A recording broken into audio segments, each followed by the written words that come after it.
Mokolo Tshisekedi ndenge ozobenga président de la République, moi ngai nano na benga été. Nano akoma na président na ngate le jour ngai na kolobaki comme président mokili ko do ba oui asola comme président. Parce que jusqu'aujourd'hui, il est là. Il joue son rôle.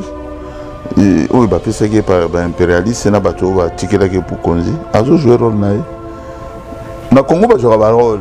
Et là on est là c'est que Félix Mutazo dirigé. Tant aux autres qui ont beaucoup n'a été pouvoir.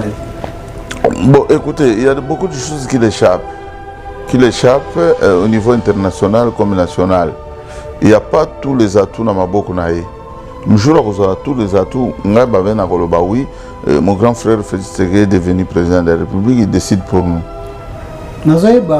Si je me trompe, en décembre ou novembre, tout ça, une émission, Félix soit Kabouani na Kabila, au commissaire. Au félicité, au bété, bravo. Le Togolo va dire Kabouani? Non. Pour nous, il y a un spectacle. Les spectacles, ils ont de cache-cache. Ils ont trompé le peuple congolais, ils ont même habitué dans la distraction. Il y a longue durée. Je ne sais pas quel jet quand les gens disent se séparer avec Kabila, par rapport à quoi? Il faut que ça soit un argument, se séparer. Ça dit que Kabila n'est plus là. On peut un argument. Bon, le but est Asinaka Dilmonae, Basalaka, Bakorna Bango. Oui, ça dit que a touché un unité, soldaté, a touché soldaté, a touché parlementaire, a touché sénateur, a touché justice. Mais le on a surtout à tout moi le Félix Azan on a beaucoup naé. Justice ya Congo. Ba jijana na régime ya Kabila. Na ba fenyo so salam. Chibé ayo vérité ngoloba ke bazana bakunda na kati ya lupango soda moko. Ba interpeller ba soda ngoti. L'armée est toujours contrôlée aux mains des anciens kabilistes et l'armée du Rwanda qui est toujours dans notre pays. Vous expliquez comment? Mais le lobby Félix, il y a dirigé l'armée. Diriger l'armée avec quoi? Non, qui change de chef d'état-major général des armées, qui nomme les chefs d'état-major des forces terrestres et la force terrienne, même de son tribu. Il faut qu'il y ait des réformes. On ne fait pas de réformes. Non.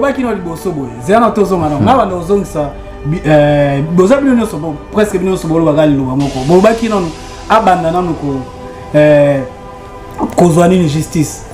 Non, justice c'est ça parce que justice au royaume ça va juger Kamel. Non, la justice il faut interpeller les gens qui ont fait du mal au peuple congolais.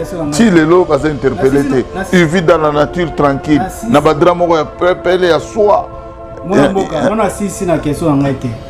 Après boyer à dissoudre parlement on a quoi une majorité azuli majorité na maboko na Sénat pe kuna isusu idem tena na comité na ozo kende par rapport ya bino ba poste na bino ezalaki o bimisa ya biso Edi Kapen yo wana bimi la seigneur ba bimisa Edi Kapen yo ganga na lobi non na ba émission presque ya bino nyonso tout olanda na lobi na yo Félix ayaki bosenga ki est-ce que ngana sina plaider pour na Edi Kapen na plaider pour la souffrance du peuple congolais en général.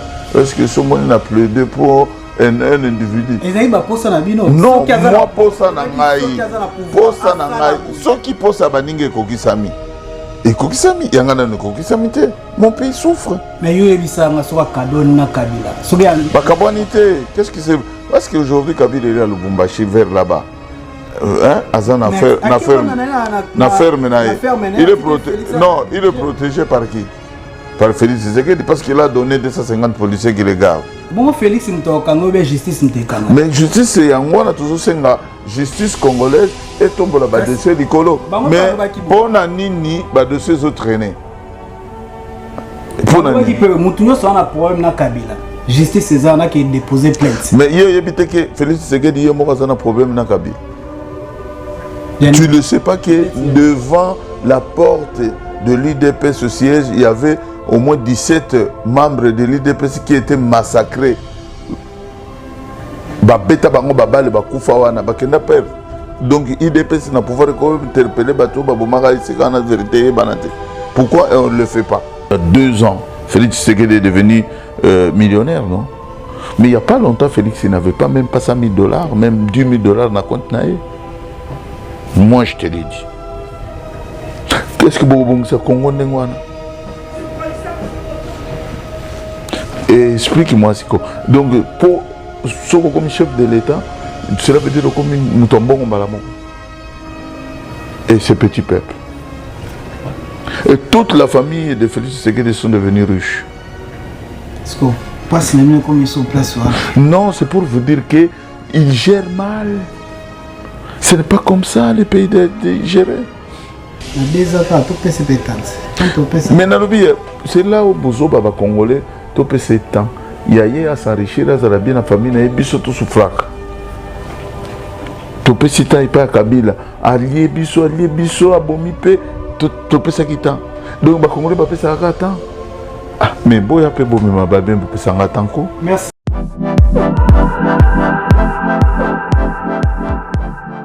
J'ai le plaisir de vous annoncer la vente en ligne de ma collection Kofi Olomide. C'est une collection tendance urbaine chic. Sera composée essentiellement de coton bio parce qu'on a privilégié les matières qui respectent la nature. D'où est venue cette collection? L'idée est venue de My Rock Attitude, c'est-à-dire des jeunes créateurs de très grands talents qui ont été séduits par mon parcours de chanteur et qui sont venus vers moi. J'ai spontanément dit oui parce qu'il y avait tout de suite l'amitié, la sympathie, il y avait une fluidité incroyable entre nous. Je suis ravi de faire cette expérience et je sais que notre chemin est très long devant.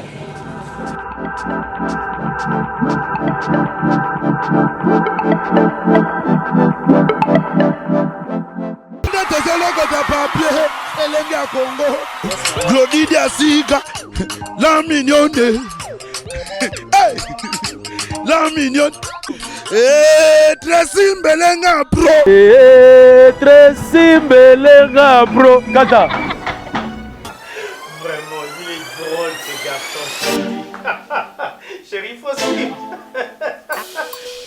De Master Beat. Mais pourquoi tu Finis la télé? Tu ne vaux rien, tu ne fais rien, sors de chez moi. Bima! Je suis ton mec.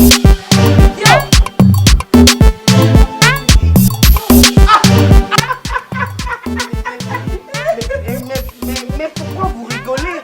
Mais c'est pas que je t'avais demandé de partir. Qu'est-ce que tu fais ici? Qu'est-ce que tu fais ici? Chérie, hier tu disais, tu donnais des éloges. Mais c'est toi qui as fini toutes mes forces, chérie. Allez, je suis là. Tu ne vaux rien. Je vous envie. Je vous envie. Mon amour. Chérie. Oh, mon ami. Voisin. Mais voisin, entre nous soit dit, mais nyonso na mona kuna mwasi na yo ya munene bolekaka pourtant yo za nzoto mike, excusez-moi, bolekaka toujours en harmonie, boza koseka menga mwasi na nga quelque soit munene na nga awuti kobenga na ngai libanda. Je sais pas, c'est quoi ton secret? Mon secret n'est pas vraiment un secret. Ah bon? C'est un secret de Michel. Contrôle technique. Oh, contrôle technique. Contrôle technique. Oh, bah c'est qu'on a mis tout kayango. Contrôle technique fait à base de plantes naturelles, moringa, tangawizi et aloe vera. Contrôle technique et bon ici les bananes.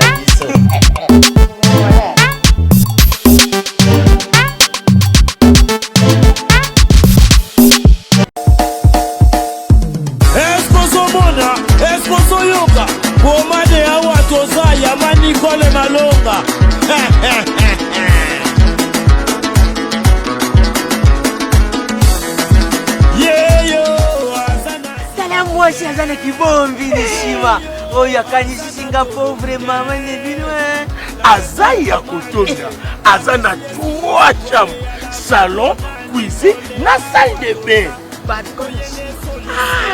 Ndeko mwasi pe mobali na Europe, Afrique, Amérique, Asie, na Océanie, lamuka na pongi. Tika masolo ya balabala. Maman Nicole Malonda a pesi makambo. Pomade Awatoza, portion magique faite à base de plantes naturelles. Et pomade Awatoza et pesi solution pour la masolo ya kovandisa taille ya ba maman. Volant hydraulique et pesaka deuxième regard. Pomade Awatoza ezotondisa tolo ya ba maman avec souplicité, veut dire oza sambanda. Pomade Awatoza ezopesa vitesse na grossissement ya partie intime ya ba papa neti na film. Une seule référence. Somba portion magique na yo. P naturel na www.awatoza.store. Keba na ba site ya pirate bazolanda bazoluka baiba melu vunu na bau.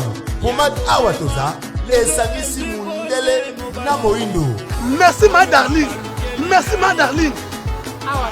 Awatoza.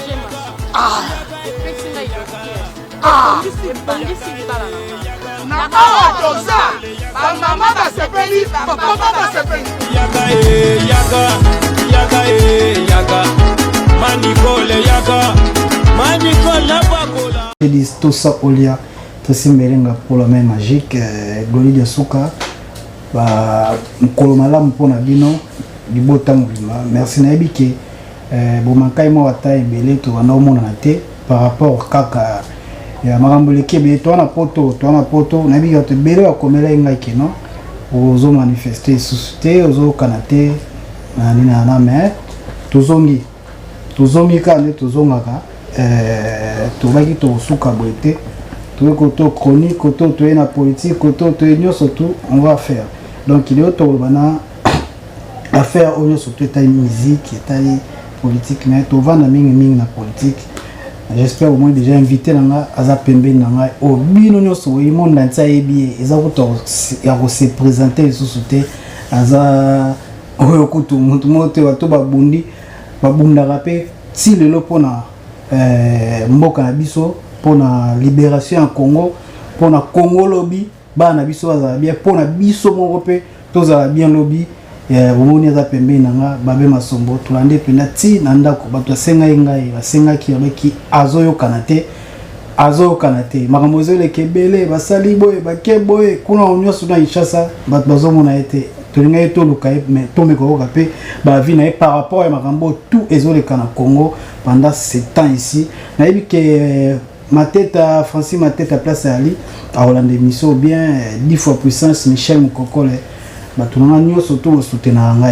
Merci pour la Elbito coiffure na Saint-Denis wana liste ga na Saint-Denis Elbito coiffure au bengo za mobimba coiffeur moko au papa Chiral baka la main d'or Elbito coiffure ya yango wana mais sans plus tarder na kokota mbala moto sola o etali politique mais na bandana na meka ko sola par rapport ya na monaki mwana mboka babe masombo asaeli biso agence oyo fret oyo lelo o tout le monde azana posa ameko eba position za ndenge bakosala nini bakosala pona makambo wana apona to kotani makambo etali politique oyo boyebi alobaka mingi pona kobundela Congo apo wana ne to kotana bazia mosusu bandeko nyonso tubona biso elenga Congo boza pena attention parce que lelo na meko sala fort na meko bisa mwana mboka makambo suso tangu suso ala mwana la réserve mais le to bisaye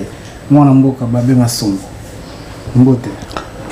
mbote mopanzi sango tedisi mwana oyo karamu ya nzambe ya tindi na mokili po ameka ko solisa biso na temps réel voilà mais ozo mona ate babe masombo ça la ndoti na pale na c'est pena merci mingi ngezaka so na bengio opesa nga interview na facilité autant susu eza penza mingi na ba bande ko na bino te o bosalaka boza idéologie moko même combat mais yo za na facilité so bengi opesi programme so wana programme na opesa ibaka penda osola donc merci mingi loko to salaka ezali veille patriotique na veille patriotique balela kango mbongo te na veille patriotique ezalaka qui starté na veille patriotique ezalaka lokumu te to luka pe pouvoir te ezali toza batindami ya nkolo ya peuple congolais balasha biso na mokili tolobela makambo mboka na biso en tant que mutu nyonso oyo aza na bolingo ya Congo aye kotuna yo mituna ya Congo ou bien opesa message ya Congo ça sert à rien ya kosala ki star ya komitia kibungai parmi nous comment va star bon ngai nakoki ko juger mutu te omoni célébrité fo botama nango nga na botama na célébrité na botama célèbre parce que ngai na ba quartier tango nazo kokola bapesa nga bakombo longola ba musicien baben Sadam baben Boye baben Kubina baben bakombe belé donc non nabina bien na bana ko sakana na bana bien donc ma jeune so bo mwana bile na bana ko beta bien donc ma nyonso ya bien ya bo mwana na bana sala ngo bien donc quelque part nazaka nanga célèbre. Okay. Donc na ko wedi sesu na kimukolo te. Okay. O bazoki ngenga ngote bo bazui na kimukolo bo to pesa ba nka chance. Bien parce que to comment on ngo tant sur chroniqueur bien journaliste pour tout ça là mo bengi avant oye pas muto j'espère il faut besoin na rendez-vous to bengi au moni ki mutasolo ndenge mo par rapport ki ba tout sunde wo so mo. To vanda pena mingi te na ngato so la mingi na lobi na début na awa babe masombo na mona ki au fumole na robin entreprise na éviter ce qui aux arrêts de entreprise pour même à son bazar encore parmi ba combattant oyo ba boss ya la boss ngam na confinement pour na ebi alors la boss a fondé l'entreprise et a fait na éviter ce ko lobela mo to na to les gars to me kama lobela mo. Merci tozali na entreprise multiforme. Donc multiforme cela veut dire nakati ya cette entreprise qui madame Nolda Di Masamba à Géraka comme directrice, donc gérante. Tuzali na katikuna tuzana MM. Donc ezali production ya film ya ba cinéma na katikuna tuzali na fret aérienne comme maritime na katikuna tuzana ba fret local ya mboka na biso oyo babenga ba livraison ba long courrier et à okende par exemple bozana ba colis ezoko kende Lyon bozana manque à transport na société na biso BM2 donc babe masombo di monekene donc di monekene za kombo ya madame babe masombo di monekene do BM transport BMD transport donc ezali société moko tout ça là sous-traitance il y a plusieurs entreprises tout ça ba contrat à gauche à droite manque aussi il y a ba employeur comme ba chauffeur poids lourd bazamuke donc ngamo déjà na chauffeur poids lourd avec quelques amis nous travaillons en collaboration na ba entreprise lokola ba DHL tout ça na ba entreprise lokola ba Jefco tout ça na ba entreprise lokola ba Granger il y a plusieurs entreprises qu'on collabore. Siko pour na bato poso baza posa baya eza à Paris siège à Paris tout ça na entrepôt ya munene autostockera biloko pona ba fret maritime eza na Compiègne. Donc tout ça na entrepôt moko munene biso à Paris tout ça juste na avenue Michelet numéro 50 en box moko za la wana un pièce à plus toi na box mobimbeza en face na ndako na ngai to soki colis ya bato à Paris ba ya ko déposer en wana to stockera wana puis tout ça la proclamation à départ ya ba conteneur ya ba bateau chaque mois on a 2 voyages. Donc naza ngamogote donc na en collaboration na plusieurs clients oyo bayaka ko totindaka conteneur ensemble. Est-ce qu'on peut contacter bino ba rosanen pour contacter? Bon pour na contact tout ça justement ba ko benga même yo mogote 10 na numéro na yo déjà oza parmi ba partenaires donc oza mutu moko ko pesa facilement numéro na biso et tout ça pe na ba numéro na biso na tout ça na ba flyer to kaboloka ngo na ba boutique nyonso oya ba congolais biso toza basé mingi na fret na 2 régions ville de Kinshasa plus la ville de Lubumbashi oyo mututu azana besoin kotinda kolina ye bientôt nazo lingana fungola agence na Manyema na Kindu nous pona batu oyo bazali ba ressources à Maniema na ya Bukavu. Donc biloko banda koma na Kin, à partir de Kin to travailler na ba avion local sur place na ba fret aérienne ya mboka po et comme ça biloko na Kindu na Maniema, Kasongo, Goma, Bukavu, tout ça. Donc tu as représenté maintenant partout. Ouais, merci bien. Après c'est déjà les détails nous surtout on a posé ça ya routine na biloko bien on a posé ça déposer les cartons ndenge za kaka bobengi ba numéro ezali wana c'est place ya TDZ wana bo contacter nga to ebandeni to ça bobengi na téléphone tozana dispo pour na bino tolobi tokota siko na o etali ba politique ya mboka na biso Congo RDC o biso nyonso to miso na biso koma funa na bato bayebaka politique te lelo bakongo yeba politique pour la bande na biso parce que la moussa ba peuple la moussa conscience à la jeune la moussa penza ba tout le monde mis sur comment fixer na mboka pour na otala politique na ebité so ba be masombo politique ya Congo lelo ozomona ngo na misunini. Merci la question. La politique du Congo, il est toujours dans les mains des étrangers qui nous contrôlent jusqu'à aujourd'hui dans notre pays. Le multinational comme l'impérialisme qui est toujours dans notre pays, qui nous dirige. Bon, nous sommes au Congo, nous sommes là, mais tout le monde a quand même des événements qui sont au Congo, mais qui n'aboutit pas parce que la solution à aboutir à le peuple congolais à se retrouver. Tant que le peuple congolais a se retrouvé, donc il n'y a rien qui marche dans notre pays. Donc nous avons vraiment battu le combat politique au Congo va évoluer. Parce que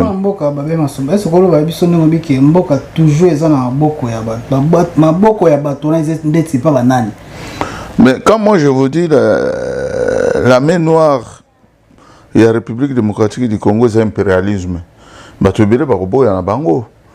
Quand l'impérialisme nomme toujours le dirigeant dans notre pays, les contrôle spirituellement, physiquement, financièrement. Et puis, pouvoir tant que le peuple s'est libéré, il n'y a rien qui va se passer parce que l'impérialiste est là. Mais tant que l'on a beaucoup de bateaux, na bateau baolanda mo kizo manifester ki mutema mabe parce que le mboka ezana beaucoup ya mwana mboka Félix Tshisekedi yene mutazana tête lelo loba lelo yokoloba kino mboka ezana beaucoup ya bato moko boye bongo Félix wa simbi lelo pouvoir ya Congo wana numéro 1 ya Congo lelo oya ngai na yo président ya ngai na yo. Merci Kouloutou. Kouloutou Tshisekedi est président de la République. Moi, je suis comme président. Le jour où je suis comme président, je suis comme président. Parce que jusqu'à aujourd'hui, il est là. Il joue son rôle. Il est impérialiste. Il est pour Konzi. Il joue le rôle. Dans le Congo, il joue le rôle. Et là, on est que Félix Moukalou dirige. Beaucoup n'a été pouvoir. Bon, écoutez, il y a beaucoup de choses qui l'échappent au niveau international comme national. Il n'y a pas tous les atouts dans ma beaucoup naïe. Je joue tous les atouts. Oui, mon grand frère Félix est devenu président de la République, il décide pour nous. Si je me trompe, en décembre ou novembre, tout ça, il y a une émission Félix soit Kabwani na Kabila au commissaire. Au félicité au bétélé bravo. Le Tokolo va la Kabwani? Non. Pour un spectacle. Les spectacles, ils ont jeu de cache-cache. Ils ont trompé le peuple congolais, ils ont même abusé dans la distraction. Il y a longue durée. Je ne sais pas quel jeu quand les gens disent se séparer avec Kabila, par rapport à quoi? Il faut que ça puisse avoir un argument, se séparer. Oui, ça dit que Kabila n'est plus là. On peut un argument. Bolobi ke asinaka dilmonae basalaka ba corna bango. Oui, ça dit que a touché un unité ba soldaté a touché soldaté a touché parlementaire a touché sénateur a touché justice. Mais ma biloko nyonso to na to moi lelo Félix azana na maboko na ye. Net. Justice ya Congo. Ba juge nani? bajuge na régime ya Kabila na bafe nyonso esalami chibe ya yo vérité koloba ke baza na bakunda ye na kati ya lupango ya soda moko bainterpele basoda yango te basoda babomaki chibe ya bango balobi vérité batindamaki epai ya basoda moko boye na bachef moko boye na baancien soi-disant baprésident ya mboka ya Congo. Donc mpo na bino bacombattant bajuge bango Félix non toloba makambo tala omoni olingi oloba yanke ke mabundo akei okokoma wana nakokoma obligé. Mais omoni ke mais je vais vous dire une chose, les députés congolais qui ont choisi cette manigance ya koloba ke mabundo akei parce que baboye kokende na chômage, ils ont facilité leur vie parce que bayebaki ke ceux qui discussion so kende par exemple comme nani et comme parlement na ba dessoudre rango ba reperdre le boulot ba reperdre ba perdiem moi mike il faudrait sauter une personne pour bango batikala te ba bazongi conscience na ngezongi quelle conscience mais na lobby mais lobby conscience et kozonga mukolo oyo tous ces gens là ils vont se mettre ensemble, tous les Congolais on se met ensemble dans le vrai, tout chasser des étrangers, Nambo Kanabiso, de toutes tendances confondues. Parce que chasser tout, non, tout chasser les Rwandais, non, tout chasser les Libanais, tout chasser les Tunyos, Babi Manan. Mwana mboka babe masomo babi manana ngapo na ngala ko mona na bato ba Holanda biso balobi bino comme si beaucoup mozanga ba argument. Non, nous sommes dans le vrai. Non, par exemple, je vais vous dire une chose. L'armée est toujours contrôlée, on met des anciens kabilistes et l'armée du Rwanda qui est toujours dans notre pays. Vous expliquez comment? Mais le babi Félix diriger l'armée diriger l'armée avec quoi? Non, qui change de chef d'état-major général des armées, qui nomme les chefs d'état-major des forces terrestres et la force terrienne, même de son tribu. Il faut qu'il y ait des réformes. On ne fait pas de réformes. Non.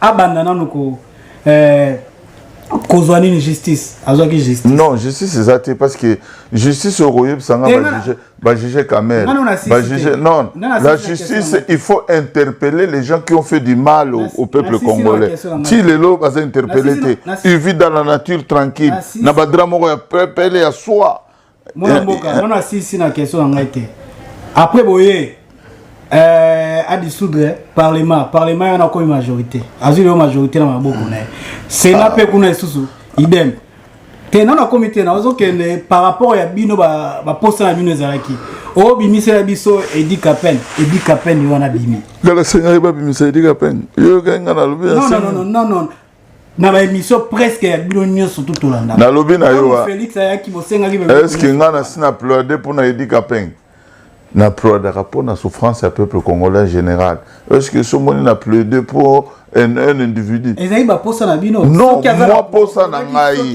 Posa na ngai. Ceux qui posent à baninge kokisami. Et kokisami, yangana no kokisami te. Mon pays souffre. Mais yo ebisanga soka Kaboni na Kabila. Pas Kabonité. Qu'est-ce qui c'est? Parce qu'aujourd'hui Kabila est à Lubumbashi vers là-bas. Azan affaire il est protégé par qui?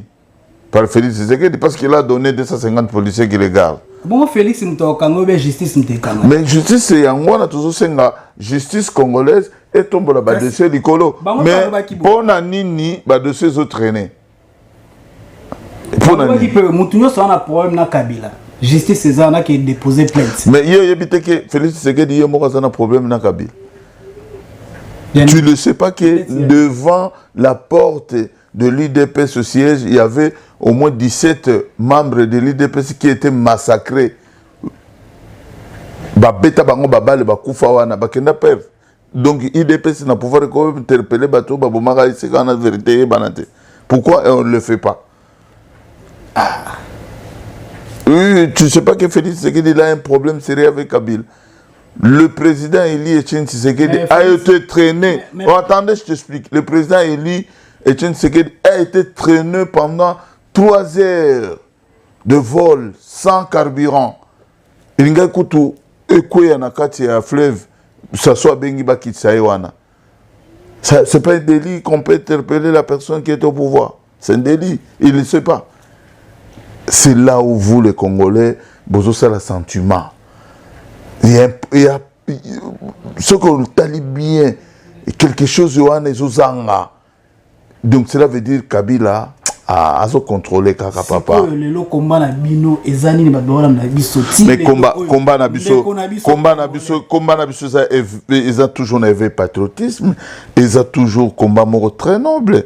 Combat au Ebanda na bakimbango toujours qui des lokola institution combat ici la raté. Vous voyez en France il y a des gilets verts, des gilets jaunes, bah gilets voyés, banani bo chaque fois à chaque année évolution moko ezaka toujours na ba combat nango bukolo bana biso combat na biso za noble toujours combattre que vie à peuple congolais ezonga ndenge ezalaki ezala bien par eza pona bilongi ya batute toujours pona ndekote toujours pona étranger toujours lingande Congo na biso kende liboso. Nous ne sommes pas les ennemis de Félix. Ceux qui le lobby toujours loba, c'est pour lui donner quand même le chemin à suivre. Peut-être à Koyo Kabiso au lieu de Betele Maboko. Parce que être fanatique, Bakoyo Kayo le sousté. Peut-être nous sommes restés dans l'opposition, dans la résistance. Bakoyo petit on a baloba ki boto tikana to landela lisolo. Parce que bato ba obetela bango jalelo, bakomi na sentiment à l'art. Bakabela bango bakumisa po bazwa mike biso sikoto yela biso kokumisa mutute netinga na omone logo nini Félix akopesanga te na vie siko yoza bino oza na part ya Martin Fayulu ngana za na part ya Congo na leader na ngeza nzete mabele ya Congo ma ya Congo miko dongo siko pona union sacrée ba auto union sacrée ba auto union sacrée pona bino ba combattant union sacrée zo le kana ngo bien ba odame na bango pepele ya sacré lengi. Ils ont compris, ils ont mis la bango, champagne, tout ce qui était dans le nord, comme une acide, et acide dans le nord, sangani. Mais c'est quoi le lot, baby, que na bino ba combattant, na Martin Fayulu, na FCC, na PPR, na Kabila, bino sto comme loba moko. Mais ngana lobi na Kabila loba moko. Loba moko, bino nyo surtout boza contre Félix. Non, si. Non.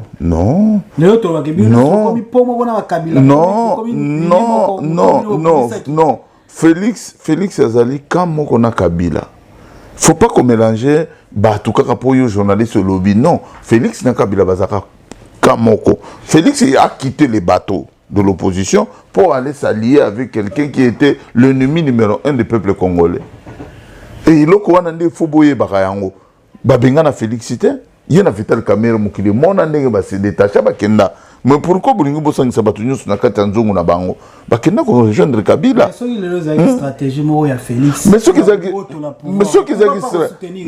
mais na lobi na yo c'est une bonne stratégie ce n'est pas mal toujours mona toujours tala toujours kende mais bilembo ils mona naté peuple zo continue ko kufa na Goma na ba est partout au monde comme on était. Avec Kabila. Mais pourquoi accepter les choses que tu ne peux pas? Mais Nalobi, pourquoi accepter les choses que Okokokati? Oko ndi mate pour un sentiment pour makamboana ekolata yo. Kangam nokona yo. O libérer ndenge nini Congo na kozala libérer ndenge nini Congo kozala libérer na malobate Congo kozala libérer na manduki. Tokobunda na ba Rwandais. Yo lelo yebi makamboleki na Congo. Mumbashi. Oh, bosiko yo kanisi mutuni na sali makambo. C'est le allié na Kabila. Bango ba usaba wana, baki ko se concentrer côté Tanganyika bo ba na ko étouffer masolo. Tant TV5 ya mu TV5 Mundele. Azo féliciter Félix. Pourquoi bison ba na mbo? Mais na lobby c'est dans l'intérêt de la communauté internationale de l'impérialisme. Oh, mais un grand stratège. Mais c'est dans l'intérêt de l'impérialisme. Qu'est-ce que les Congolais gagnent dedans? Qu'est-ce que les Congolais gagnent dedans? Dans leur stratégie. Celui qui l'a amené là-bas, c'était un impérialiste qui a fait la collaboration avec Hippolyte Kanambala, Joseph Kabila. Ce sont des Blancs. Et ceux qui les félicitent, ce sont des Blancs. Et nous, dedans, on gagne quoi? Souffrance, la souffrance. bango na ba blanc na ba kabila bazo vivre. Mais on peut ça étant parce que nous avons gouvernement. Mais na lobby basala yango tuzozela. Union secret salami nango. Mais yango na basala gouvernement tuzozela. Lobby peut tout monde qui a ça qui ouverture il y a 330 bis. Je ne pas méchant. Je ne suis pas méchant dans un pays qui est tellement riche, mais c'est un pays qui est tellement riche, les 300 bis, on ne peut pas parler de ça. Mais comme nous sommes dans un pays, il y a beaucoup de pauvres et les gens n'ont pas beaucoup de mentalité, de bonnes manières, spécial. Non, non, ce sont de l'argent. Et ça, bon, baïbi, pas caméra, 200 millions, 45 millions, nombre de bis, il y a un bon bon. Bis mon organisé à combien? Il y a DAF ou bien Mercedes, on a posé à combien? À $90 000. 90 000 euros. Pour la bino va combattre Félix Ndingaza. Na lobby bis moko za combien na tunio bis moko ya sika na poto awa place basara kango za combien? Faut qu'on tara ba concession. Yango boso koma ba richeté pour boso banga. Yango boso banga. Quota concessionnaire qui nego on a ba fiche de paye. Tu vas aller chez concessionnaire, tu lui demandes, je vais prendre crédit d'un bis à $90 000. L'État congolais peut prendre les crédits. Ce n'est pas qu'il y a Kolobela, non. L'État congolais doit prendre le crédit même de 1 million de bis pour tout le monde. Basal à l'aise, tout le monde. On a de l'argent parce que de l'argent congolais, ils ont qui n'a pas poche à battre. Vous avez Kanda Félix Makassi, vous avez Nazana Kanda a été c'est un grand frère, je n'ai pas le même diapason avec lui. D'ailleurs, je pense que Tozo Zera a sa calendrier à 2023 pour ma ami Ezara Mbang pour Bisso tout comme une ambition. Ambition. Ouais, c'est bien, féliciter pour Mboka. Mais comment? Surtout comme ambition Mboka na Mboka na biso nyonso. Le lope OK Congo hein. Non, na okende Congo bongo te. Nazana pour ça pe okende Congo na kuta na modèle ezali wana te ba fulu ba nini ba salité, je ne veux pas. Je ne veux pas me mélanger. Kimbo Peto paye. Je comprends. Kimbo Peto. C'est qui? Kimbo Peto wazo tsa propriété na Kimba kanizando nyoso to kate zo ma bien. Mboba kanga zando na cadre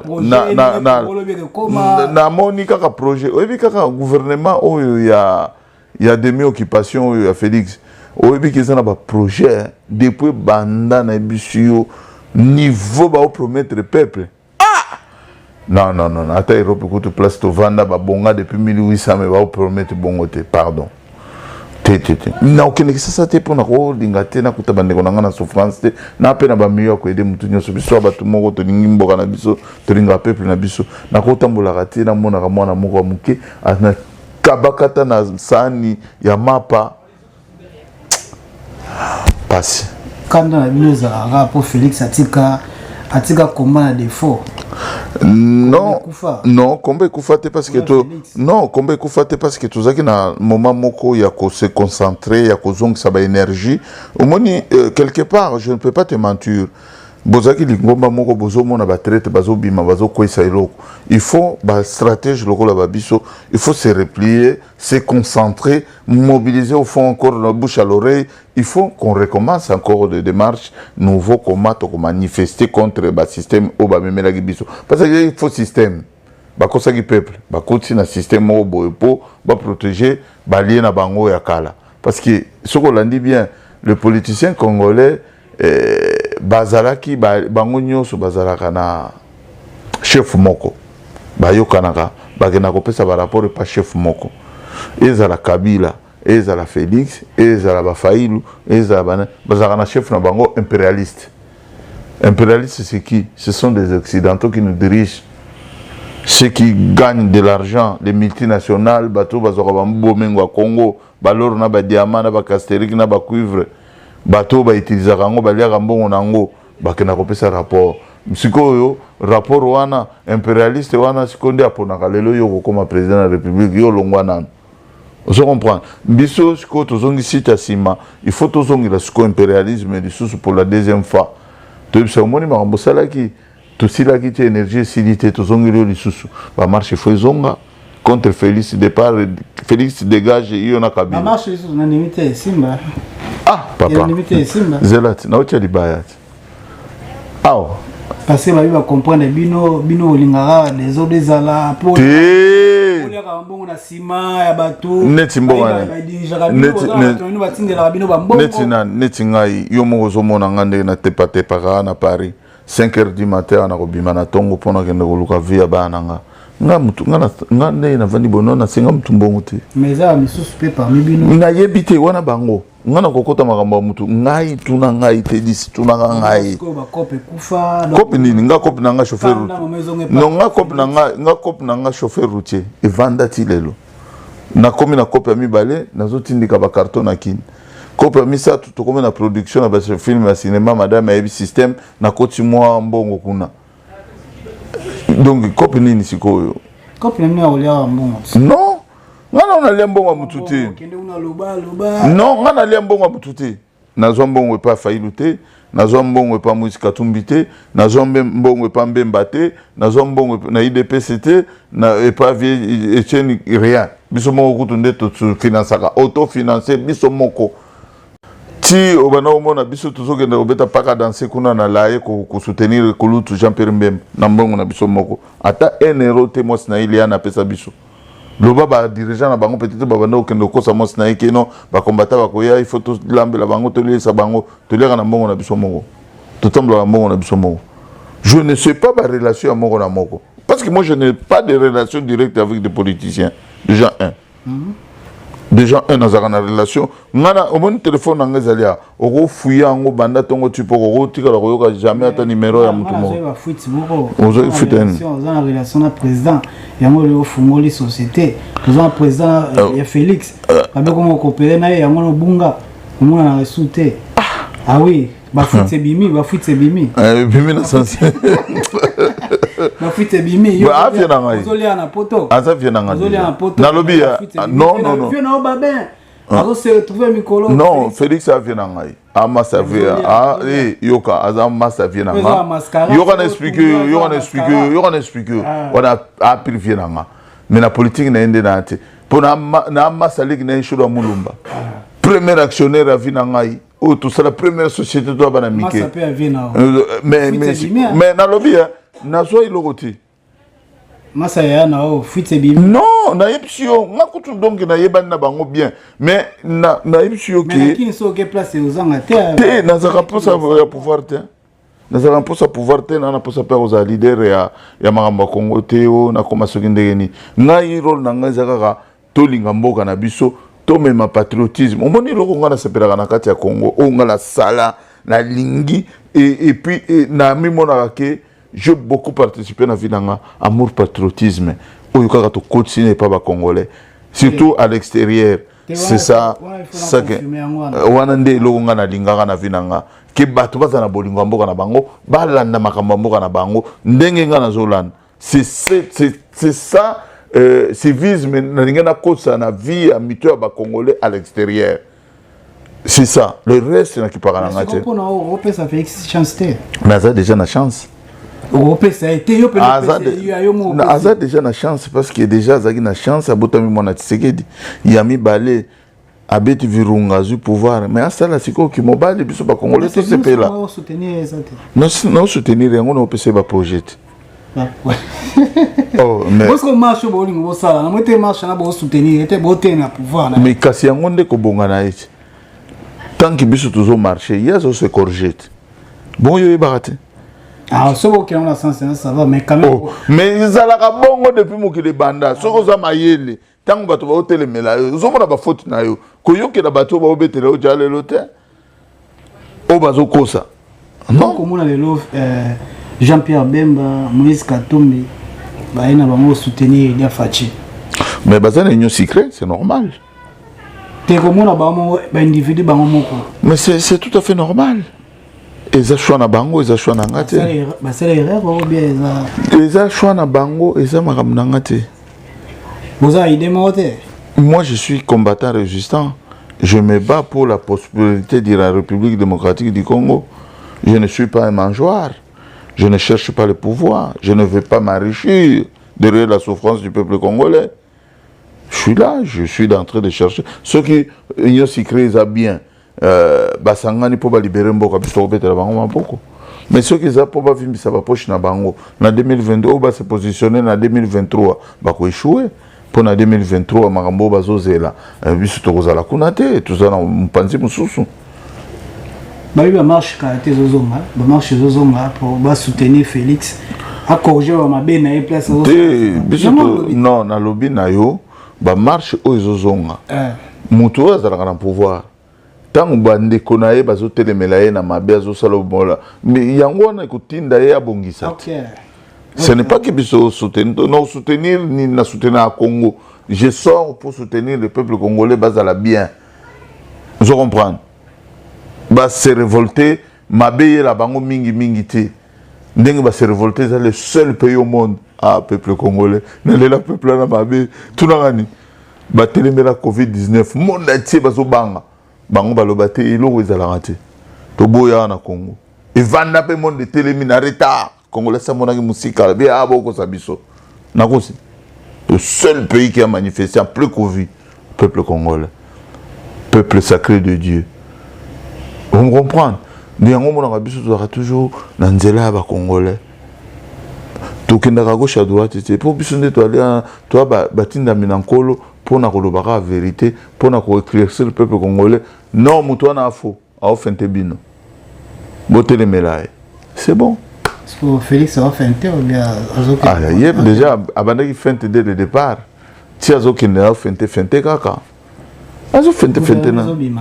Et bimato totala, je suis c'est ça les ma bato ba bomaki ba congolais, bakangama bato ba piaki Congo, bazongisa misolo bakangama. Donc voilà.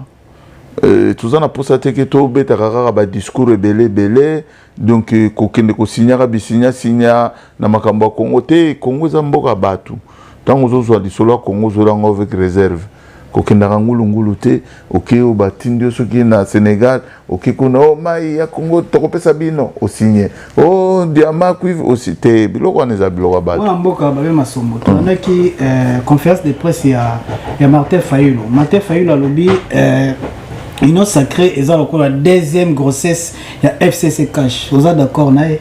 Bon, écoute, c'était prévisible parce que zo mona teke batutu o bazaki na FCC ne ba vimbisi majorité à Union sacrée. Donc bango tout ba mende banani batutu ba salama ba beba tout bango ndisco ba komi ko koma batu ya Union sacrée. Donc bango ne ba vandi wana. Ndenge ni Martin Fayulu boulette. Est-ce que bato maïle basi na Congo zaka bato batala na kabina ne bango ba pesa biso ba projet. Quelle expérience papa? Quelle expérience? Kabila tango ya zwaki pouvoir ya uti na Rwanda kuna zwaki bato nyoso Mobutu tie wana. Bato Mobutu tuzaki na bango na Belgique to vandi na bango bambula na bambula. Ba Congolais musu ba mona na kaka. Mais pourquoi ozwaka ba oyo kaka ba utaki ko nyonga biso comme ba pire? Quelle expérience? Les gens qui n'ont même pas créé une entreprise dans la jeunesse na bango. Papa, naipso li solomoro. Oui, puis qu'il y a une expérience belle pour les rabattre belle. Parce qu'à l'âge de 19 ans déjà dans une société nangai, na chulo amulumbale avec Félix. Livraison avant de fraîche. Tout ça bangombe na biso na société ngana chule et pas ya papa nganga na chemin des dames. Na venu chemin des dames dans ma campagne vienganga azanga na ferme nae biso to livraka ba mama Sakombe mama Germaine moi ça Sakombe nongo to na vient na biso moko vie belo yom to zaki lokola moi comptable na biso azalaka na avenue de la Forêt en face ya papa Wemba na mama Samoko Bajan mais ndako ya batiseke dizaka na avenue de la Forêt vous comprenez na 19 ans toujours déficit na miba to sombi ngombe moko $400 surtout déficit kilo moko $7 to multiplier cuisse moko bimisela biso 68 kilos de cuisse ça nous fait combien donc déjà tous se retrouver là-bas gérant Swan à l'époque j'ai beaucoup d'expérience pour les kabatouana de l'on a poto naza jeune entrepreneur malgré tout l'inga kolobangote ça fait combien de temps on a géré ba poids lourd na poto sans du vol parce que ça mbongo moko ekotaka te ke ya ba millions bokomi omilakisa comme somba Mercedes non bambongo ekotaka malem avec le temps nde okokoma un jour un peu riche. C'est un travail de longue date. Mais na Congo balingaka kozala na travail de longue date te talaka ndenge bazwi pouvoir il y a 2 ans. Il y a 2 ans, Félix Tshisekedi est devenu millionnaire, non? Mais il n'y a pas longtemps, Félix, il n'avait pas même pas $100 000, même $10 000 dans le compte. Moi, je te l'ai dit. Qu'est-ce que vous ça Congo Ndengwana? Explique-moi, Siko. Donc, pour ce comme chef de l'État, cela veut dire comme Moutombon Balamoko. Et ce petit peuple. Et toute la famille de Félix Tshisekedi sont devenus riches. Non, c'est pour vous dire qu'ils gèrent mal. Ce n'est pas comme ça les pays de gérer. Mais c'est là où Bozo Baba Congolais, tout peut s'étendre. Il y a à s'enrichir, à la famille, et biso tout souffraka. Tout peut s'étendre, il peut à Kabila. Allié biso, abomipe. Topé ça qui t'a donc bah Congolais bah ça attend mais boya pe bo me babem pour ça attend ko merci Elenga Congo TV to comme na suna suka to zana quelques yo zala rana so comme na suka tango za bien so to ko sima so ko meza mulai fo na ko la so ko meza mulai to ke bo pe ça attend bo pe ça attend to pe ça attend ta yo pe ça attend. Ah, nzambe na ngai. Babe masongoso to vandi net wana soka koloba koyoka da mambe beleze bele bango ko bibliothèque na mamba Congo na ba komba o bango basali o biso nyoso tout to monene na misu. Donc na ebité na tout le monde a quelques questions moko. Tu n'as pas ngana ko répondre kaka. Je suis pas méchant. Te o ezala na ninga to kelombo mlive la ya. Na ninga ko pesina oyo. Est-ce que le on va capable de soutenir Félix soit Bengio et ceux qui n'ont pas travaillé. Bah écoutez, je vais soutenir comment? Quelqu'un qui est. Mais je peux pas travailler quelqu'un qui est dans le mal. Au moins, il faut travailler, c'est quoi? Qu'on travaille, ça dit, bon, ça n'a pas accord. Bah, il démon ensemble, il y a Bolingwamboka. Mais on était ensemble. On a travaillé ensemble. On a marché ensemble. C'est un beau travail qu'on a fait ensemble, non? Mais pourquoi nous abandonner? Il faut attendre le temps. Nous tous ensemble, on y va, on chasse ces gens-là, on se met nous tous, on travaille dans les bonnes idées. Parce que nous avons une bonne idée. Nous avons déjà une idée à Madame Té. Mais nous avons une alors, il y a des déboulonnés. Déboulonnage, c'est ça, mais c'est ça. Non, tu sais.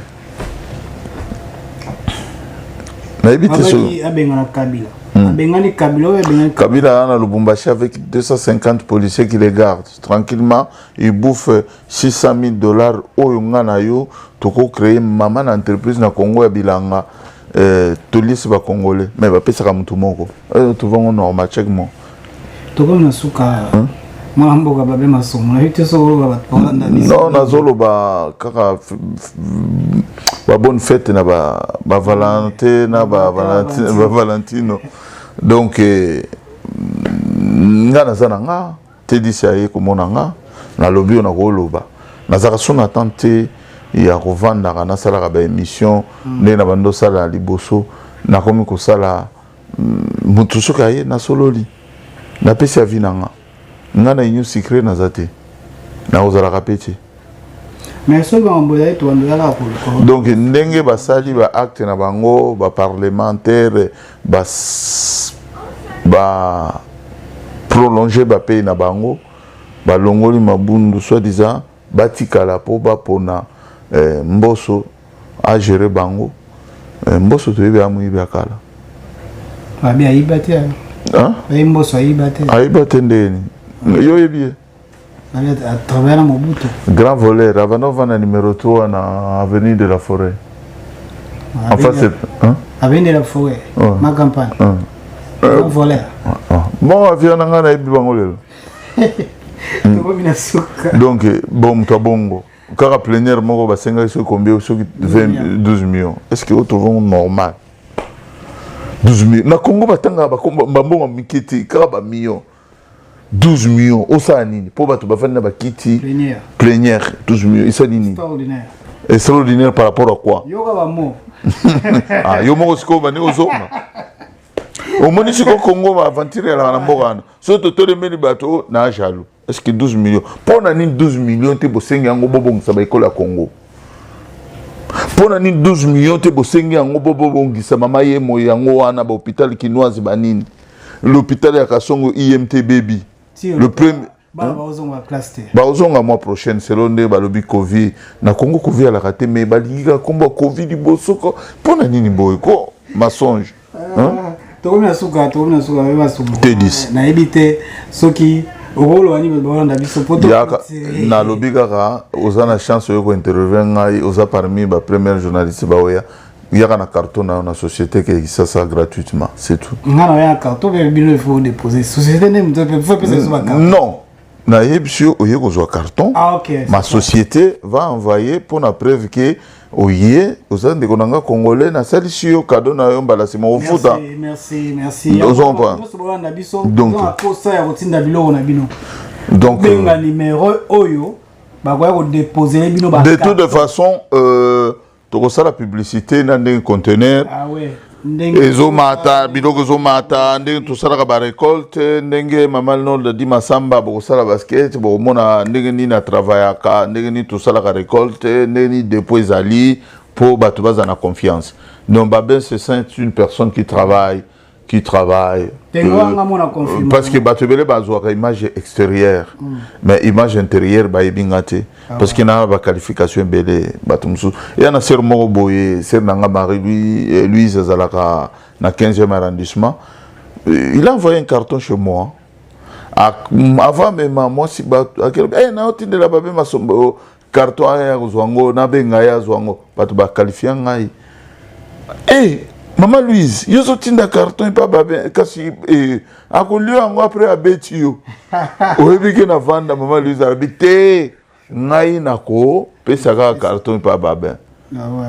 Gladi azwa carton na ina Kinshasa.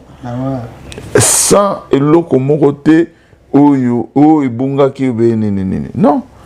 Merci Ezaki Abino na lenga Congo te dis tout ça olia elengi ya Congo ezana ka pona kopesa bino ba masolo ya bien ba histoire bien na mwina musika venanga maître Koisa Eric na kati ya Belgique maire Ndongo la citation bino ngona j'espère wana masana nga ouais na ebi masana bien au général comment bien au kuto comme mo bohana ekimi maréchal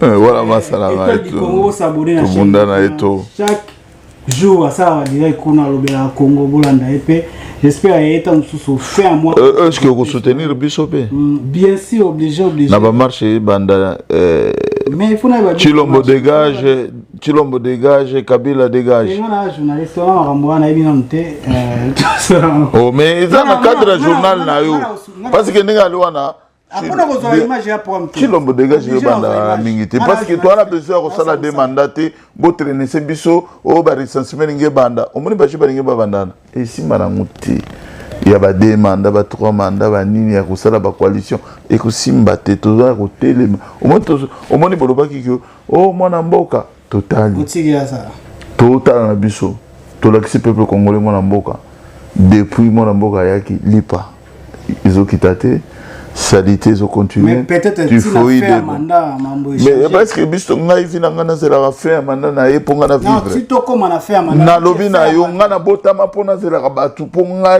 na vivre so nzamba zwinga lelo donc biso to kola mbongo Congo te to vivre na Congo edengité mbongo Congo mais ko bengo le boss travail na ye te wana mbongo Congo te wana za mabe pourquoi na ko travailler te na mona ka barwande baza pembeni na ko travailler te na mona ba Congo tu ko bina suka tukutani